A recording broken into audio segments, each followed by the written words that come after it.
वेदों तथा श्रीमद् भगवद गीता के ज्ञान को प्राणी मात्र तक पहुंचाने के प्रयास में लगे हमारे चैनल सनातन धर्म ज्ञान गंगा में आप सभी का स्वागत है। मेरे प्यारे कृष्ण भक्तों, आप सभी को जय श्री कृष्णा। मेरे प्यारे कृष्ण भक्तों, सनातन धर्म ज्ञान गंगा चैनल के आज की वीडियो में हम लोग श्रीमद् भगवद गीता के अध्याय 14 के श्लोक 22 को भगवान श्री कृष्ण जी की कृपा से सरल रूप में सुनने और समझने का प्रयास करेंगे। जय श्री कृष्णा। श्री भगवानुवाच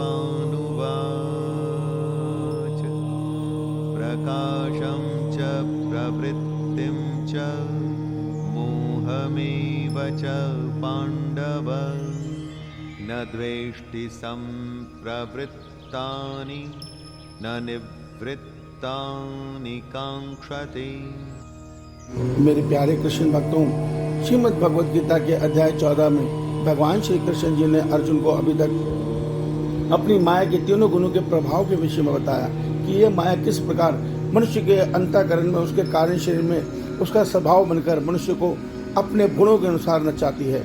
तो अर्जुन ने भगवान श्री कृष्ण जी से प्रश्न किया है कि हे केशव, हे माधव, जो साधक इन तीनों गुणों से मुक्त हो जाते हैं और जो आपको प्राप्त करते हैं, ऐसे मनुष्य के क्या लक्षण होते हैं? ऐसे महापुरुष को हम कैसे पहचानेंगे?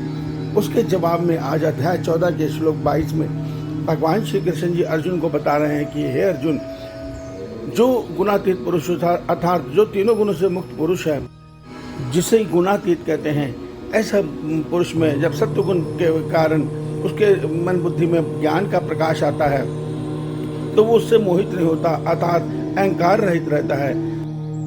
तीनों गुणों से मुक्त साधक के मन में जब रजोगुण की प्रवृत्ति आती है तो उसके मन में लोभ, स्वार्थ और तृष्णा का कोई प्रभाव नहीं पड़ता। और जब उस मनुष्य के हृदय में तमोगुण की निवृत्ति की प्रबलता बढ़ती है तब उसके मन में मोह अर्थात अज्ञान उत्पन्न नहीं होता। अर्थात ऐसा तीनों गुणों से मुक्त मनुष्य इसको अपने से अलग देखता है। वो दृष्टा मन अर्थात वो आत्मा में स्थित रहता है और ये देखता है कि मेरे शरीर में ये तीनों गुण आ जा रहे हैं, ये अपना कार्य कर रहे हैं, मगर वो तीनों गुणों से प्रभावित नहीं होता। क्यों? क्योंकि उसका मन और बुद्धि तो अपने आत्मा के साथ अपने परमात्मा में स्थित हो गई है। ऐसे मनुष्य की मन बुद्धि आत्मा में स्थित हो जाती है और ये तीन गुण शरीर में आते हैं और अपने अपने कार्य करके चले जाते हैं। अर्थात जब उसके अंदर सत्व गुण बढ़ता है तो उसके अंदर परमात्मा के प्रति और प्रेम बढ़ता है और ज्ञान बढ़ता है। रजोगुण आता है तो वो अपना भोजन आदि की व्यवस्था करता है, अर्थात वो शरीर की क्रियाएं होती हैं। तमोगुण से उसको निंद्रा भी आती है, अर्थात ये तीनों गुण उसके शरीर को चला रहे हैं पर वो मन बुद्धि से अपनी आत्मा में स्थित है। ऐसे पुरुष को भगवान ने स्थित प्रज्ञ कहा है।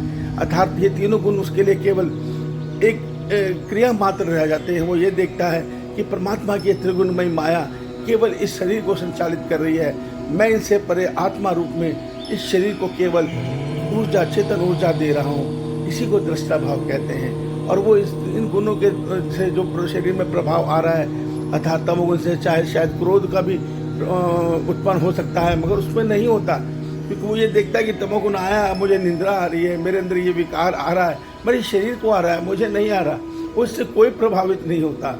रजोगुण से उसके अंदर जो इच्छा उत्पन्न हो रही है उससे वो कोई प्रभावित नहीं होता।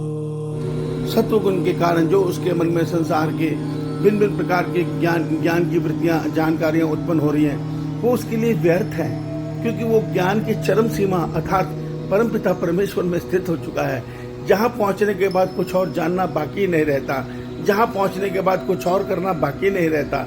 भगवान ने तो अध्याय श्रीमद् भगवद गीता के अध्याय 3 के श्लोक 17 में कहा भी है कि आत्मा से आत्मा में रमण करने वाले पुरुष के लिए कोई कर्तव्य कर्म नहीं है। अर्थात उसने वो स्थिति पा ली है जो भक्ति के द्वारा या ज्ञान के द्वारा सर्वोच्च स्थिति होती है, अर्थात परमात्मा में स्थित हो जाना। एक रस परमात्मा में स्थित मनुष्य से जो मनुष्य हो चुका है, उससे ज़्यादा बड़ी सिद्धि इस ब्रह्मांड में कोई नहीं है। इस सत्य को समझिए। श्री भगवान आप सबका कल्याण करें, आपका दिन शुभ हो। जय श्री कृष्णा, जय श्री कृष्णा।